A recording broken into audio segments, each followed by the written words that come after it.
الحمد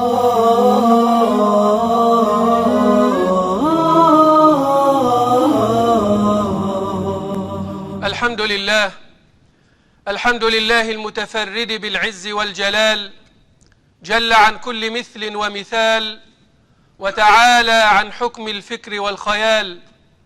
أحمده سبحانه على كل حال، وأصلي وأسلم على خاتم أنبيائه محمد صلى الله عليه وسلم، خير من نطق وقال، وعلى جميع أصحابه والآل، صلاة يدوم نفعها في الدنيا ويوم المآل. أمرنا الله تعالى جميعا بتقواه فقال: ولقد وصينا الذين أوتوا الكتاب من قبلكم وإياكم أن اتقوا الله. وأمرنا الله تعالى بالقرب منه والاستعداد للقائه فقال: واتقوا يوما ترجعون فيه إلى الله ثم توفى كل نفس ما كسبت وهم لا يظلمون. فاللهم اجعل ذكر الآخرة لقلوبنا ملازما، ووفقنا للتوبة توفيقا جازما، واقبل صالحنا واغفر لمن كان آثما. وبعد. Think of the last time you were waiting to receive a diploma, a degree, an award, or a big promotion. Yes, there were cries of congratulations, hugs, compliments, and flowers. Yes, you did experience some sense of joy and happiness, but few hours later, you slide into kind of unexpected feeling of emptiness, of sadness, and sometimes of depression. This happens to most people, and they do not have a chance to talk to themselves and see what is going on. This is usually called the post-achievement depression. After making an achievement, you're supposed to feel elated. Now you're feeling empty and sad. Just few hours after this whole graduation party is over, you have this feeling of sadness and depression. What is the secret behind that? We just achieved our goals. You should be the happiest. You got a lot of money. You should be the happiest. But once you hit that goal, you have that scary feeling of emptiness. You have this feeling also when your business had its highly profitable year. You had this feeling. You have this feeling also after you come back from a great trip that you had been planning for months and planned it very well. You come back home, and in few hours, there is that feeling of sadness and depression and emptiness. Actually, they call it, this is real, they call it post-vacation depression. You look around with a sense of distaste sometimes. Same thing also happens even when you're newly married. After your wedding and this great happy occasion, and they call it the post-wedding depression. You can Google all of that. After reaching all of these great moments of happiness, you slide down into that feeling of emptiness. What's going on? Many people, when they feel this, they try to get busy with things, busy with life, and move on. But a good person who really cares about who he is would have few time to talk to himself. What is going on? What do I need? I have been looking for meaning, for real happiness, and it didn't continue. It just like a fraction of seconds. When I got my master's from the University of Chicago, wow, I went home and khalas, it died down.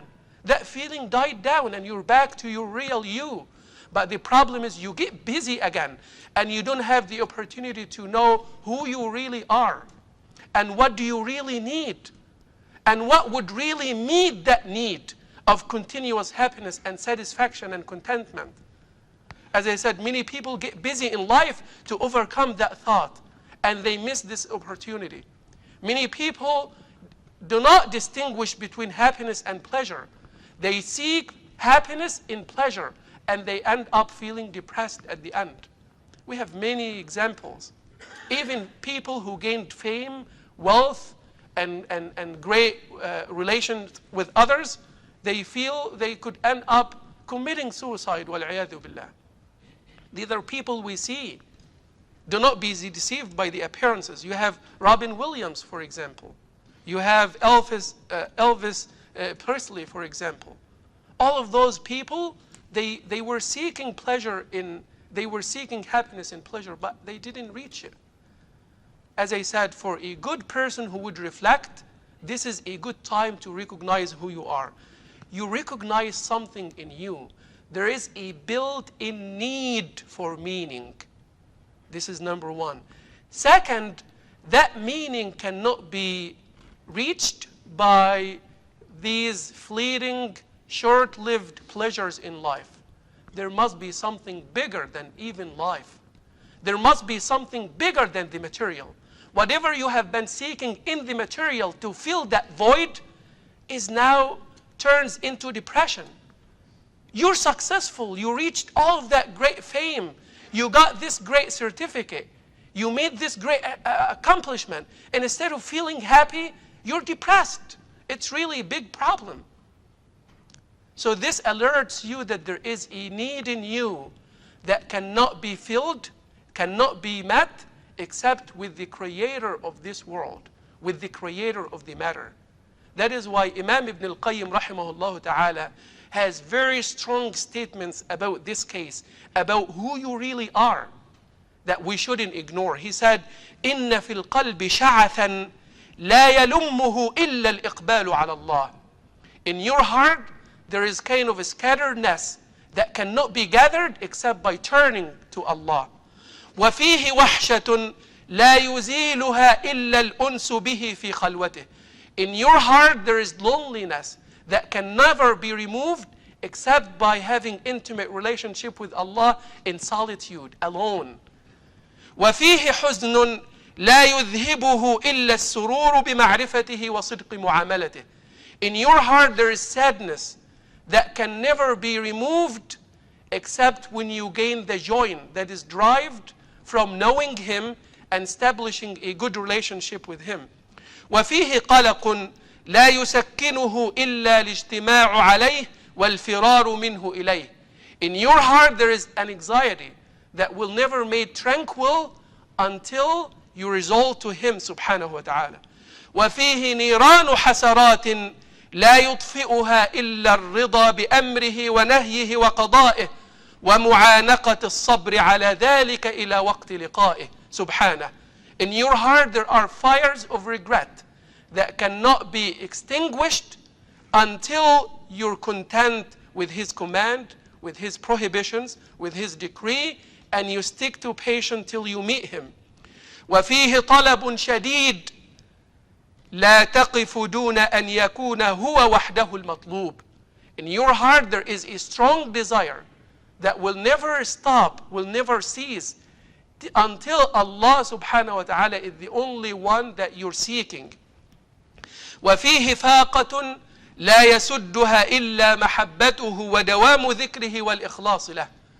And in your heart there is also void and need that will never be filled except by loving Him subhanahu wa ta'ala, remembering Him consistently and being devoted to Him. ولذلك يقول ولو أعطي الدنيا وما فيها لم تسد تلك الفاقة أبدا. Were a person to be given this life and what it has, that void will never be filled. And again, you're the witness. You achieve that success and then you slide down into feeling of emptiness and depression. There is something bigger than you. There is something bigger than the material that would fill in that gap. You have that built-in need of Allah. If you rebel and you deny that, khalas, this is your own decision. But you do not, if you want to search for Allah subhanahu wa ta'ala, there are a lot of things in you that tells you that He exists. A lot of your needs that tells you that it can never be met by this world. There is something in you supernatural, beyond metaphysical, beyond the physics, beyond this world. If you insist to deny it, that end of depression is waiting. Or being busy or ignoring these things, that doesn't help. That is why Allah subhanahu wa ta'ala يقول الذين آمنوا وتطمئن قلوبهم بذكر الله ألا بذكر الله تطمئن القلوب.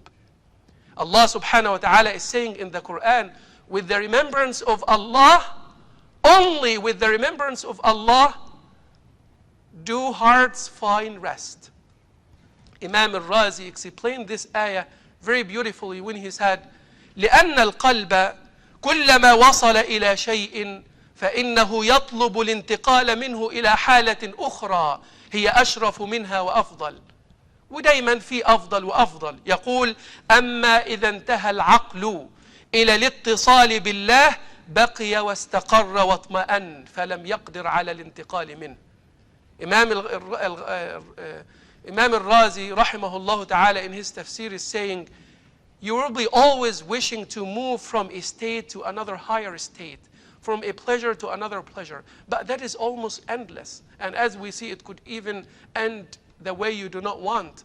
He said, but when your goal reaches Allah, this is the time when you're calm and quiet and you relax and your needs are met, because there is nothing beyond that.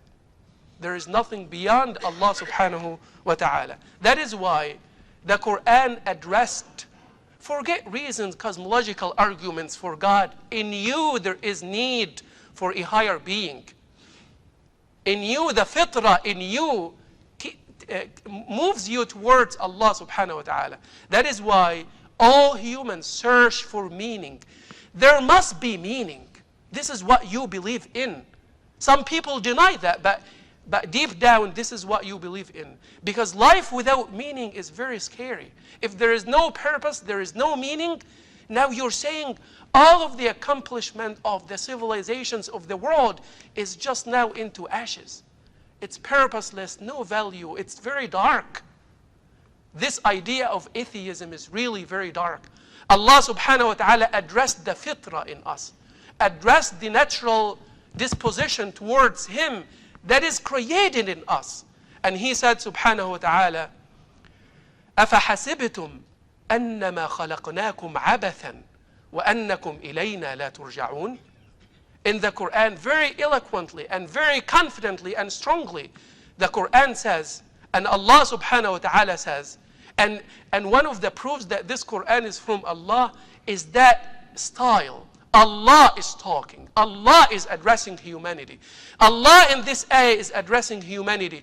Do you think you're created in vain and you will not come back to us? Now you need to think about this question alone. Don't be distracted by someone having PhD, or someone, a professor. I don't know what is leading him to that thought. Maybe he's depressed. Maybe he has a psychological problem. Maybe he's rebelling against himself. Why would I follow him? Just because of these credentials that he has? There are countless people with better credentials who believe in God.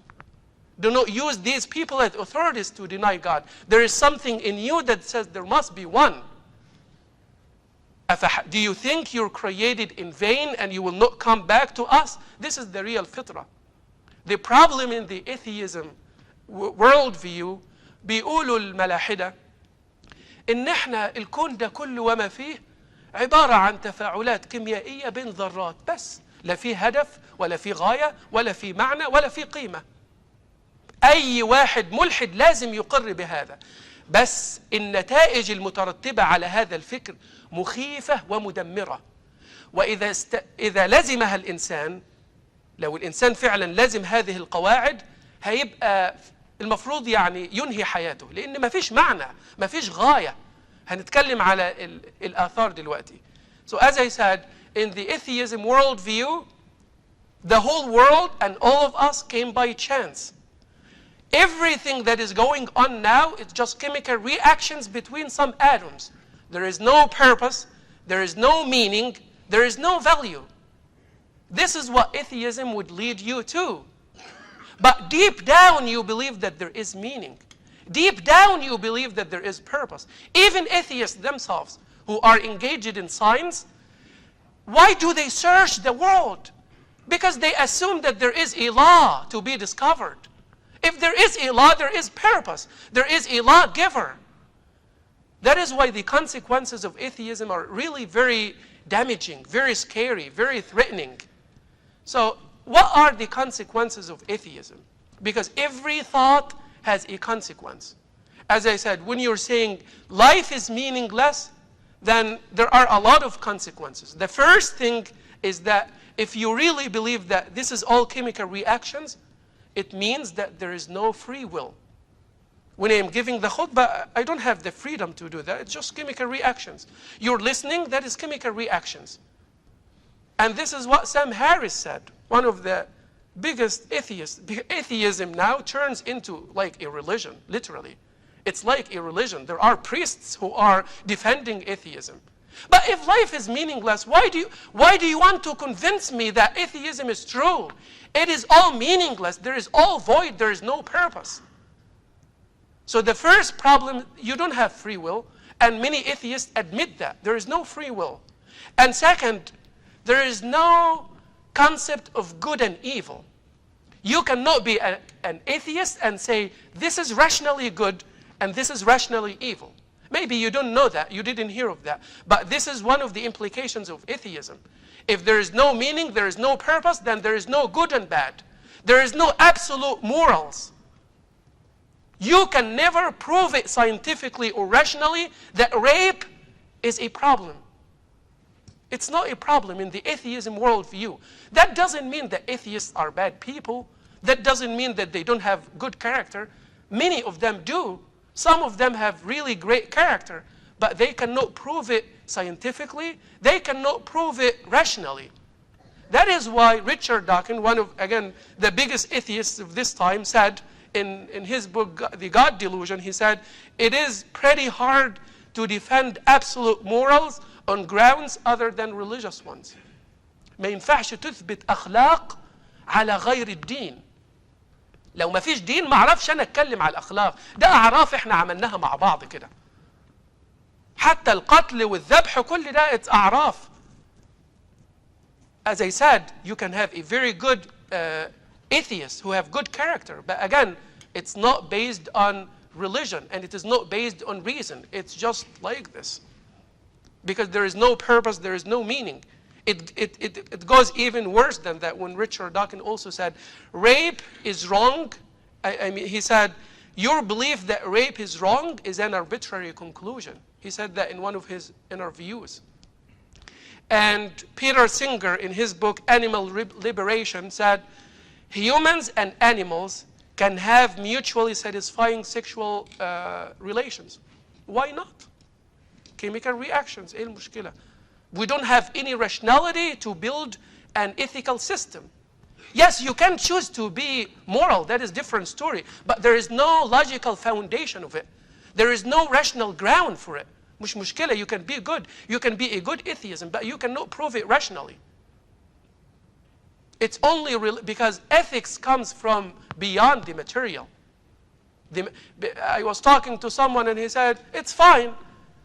Nothing led to something, and no meaning led to meaning. I said, if we reach that point, I am sorry. It's hard to continue.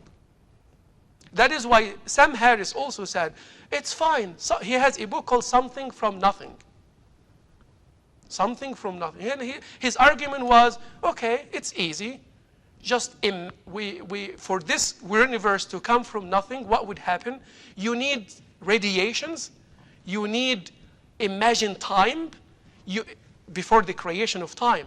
You need imagined laws of gravity and give that billions of years, and here we go, something out of nothing. This is really a joke because this is not nothing. This is something. You're talking about something now. That is why another atheist responded to him and he said, you just replaced God with your imagined laws, imagined time, imagined radiations. You didn't do anything extra more than that. Allah gave you a mind with a specific rational instinct that will lead you to Him. That is why you have, for example, you work. Why do you work? Because you need to support your body. There are needs that you must work to get some money, to get some food, to get married. If you said, Wallahi, I don't want food, I don't want marriage, I'll stay and I will not eat, I will not go back. Khalas, you're dying. This is exactly the same thing. In atheism, it's like rational suicide. It's rational suicide. But they do not feel the consequence because it is not physical. Allah subhanahu wa ta'ala put in you these built-in information. Anything cause must have a cause. This is something in you that you can never deny. Your mind can never deny this. Intimate regress of causes is impossible. You can never pass this. There must be uncaused cause. It's beyond my mind. I understand. But this is what your mind led you to. This is not religion. What is intimate? معلش, we're taking a few minutes extra. What is this idea? Intimate, infinite regress of causes is impossible. بالعربي التسلسل مستحيل. يعني مثلا, if I said, I will not give this khutbah until you give me permission. And you said, I will not give you permission until he gives me permission. And he said, until he gives me permission. And it goes on like this forever. Do you think I would ever give the khutbah? It's impossible. But what if I gave the khutbah? It means that there is something over there who gave permission and he didn't need permission from anyone else. Now, do we exist or not? We exist. So there must be, it can never be infinite regressive causes. It must stop at a point for us to exist. Because if it never stopped, we'll never exist. Like I will never give the khutbah. But the fact is we exist. That is why Muslim scholars in some books of Aqidah, the first statement was, we exist. This is the first argument they start with. This is real. حقائق الأشياء ثابتة. Things are real. والعلم بها متحقق. And knowing things is attainable. You can understand that. You cannot deny that. So inshallah, in the second part of the khutbah, we'll talk more about the consequences of atheism. Wallahu ta'ala a'la wa a'lam. Astaghfirullah li wa lakum fastaghfiruh.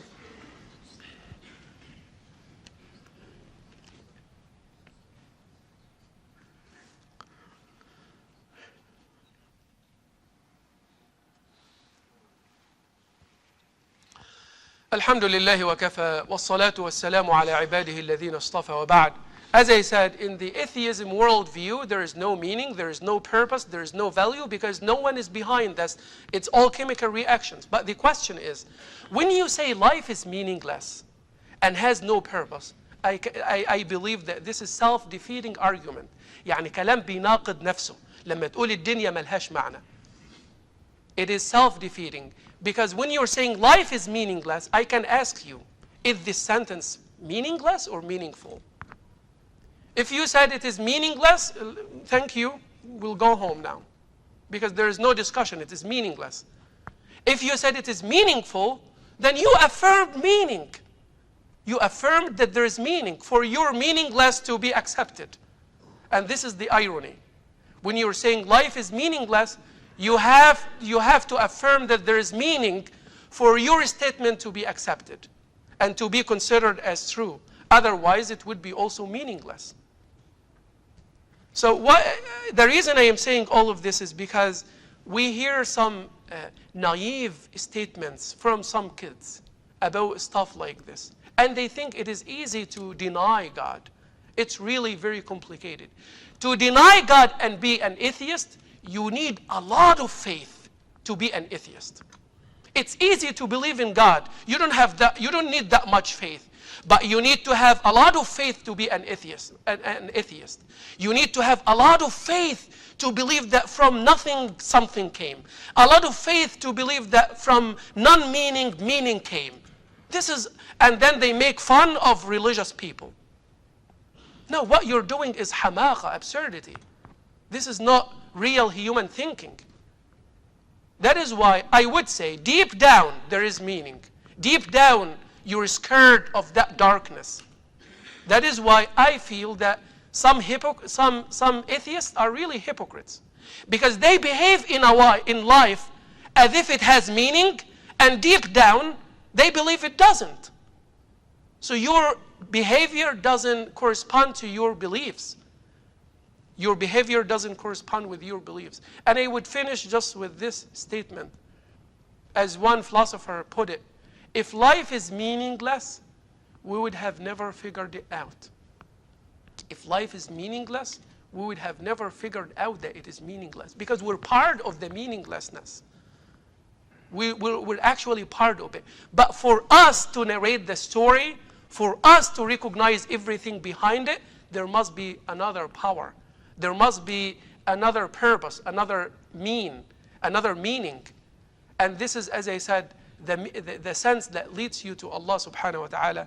And as I also said, if life is meaningless, those atheists should stop trying to convince people of being atheists. Because what they are doing is also meaningless, and it is part of the meaninglessness of life. So it is really hard. As I said, you need a lot of faith, more than a believer, to be an atheist. I know this khutbah is beyond the norm, but I needed just to give out and send out this message to our kids, especially before Ramadan, to know that when they are turning back to Allah subhanahu wa ta'ala, they are answering the fitrah in them. There is something in you that leads you to Allah. It's not from the outside. The way Allah created your mind leads you to Him. The way Allah subhanahu wa ta'ala built your fitrah leads you to Him. If you want to rebel, that is a different story. الله تعالى أعلى وأعلم. نسأل الله تعالى أن يهدينا جميعا سواء السبيل. اللهم اهدنا واهد بنا واجعلنا سببا وسبيلا لمن اهتدى. اللهم ارزقنا الإيمان وجنبنا سبل الشيطان. اللهم حبب إلينا الإيمان وزينه في قلوبنا وكره إلينا الكفر والفسوق والعصيان. اللهم آت نفوسنا تقواها وزكها يا رب أنت خير من زكاها أنت وليها ومولاها. اللهم لا تدع لنا ذنبا إلا غفرته ولا هما إلا فرجته ولا دينا إلا قضيته ولا مريضا إلا شفيته ولا ميتا إلا رحمته ولا عاصيا إلا هديته ولا غائبا عن أهله إلا إلى أهله سالما غانما رددته ولا حاجة من حوائج الدنيا هي لك رضا ولنا فيها صلاح إلا قضيتها ويسرتها برحمتك يا أرحم الراحمين. اللهم كن مع إخواننا المضطهدين والمسجونين في كل مكان، في فلسطين ومصر وليبيا وسوريا واليمن والعراق وأفغانستان وباكستان وكشمير وبرما وسائر بلاد المسلمين. اللهم احفظهم بحفظك يا أرحم الراحمين. اللهم احفظهم بحفظك يا أرحم الراحمين. اللهم صل وسلم وزد وبارك على نبينا محمد كلما ذكره الذاكرون وغفل عن ذكره الغافلون. اللهم أحينا على سنته وأمتنا على ملته واحشرنا في زمرته. وآخر دعوانا أن الحمد لله رب العالمين. وأقم الصلاة.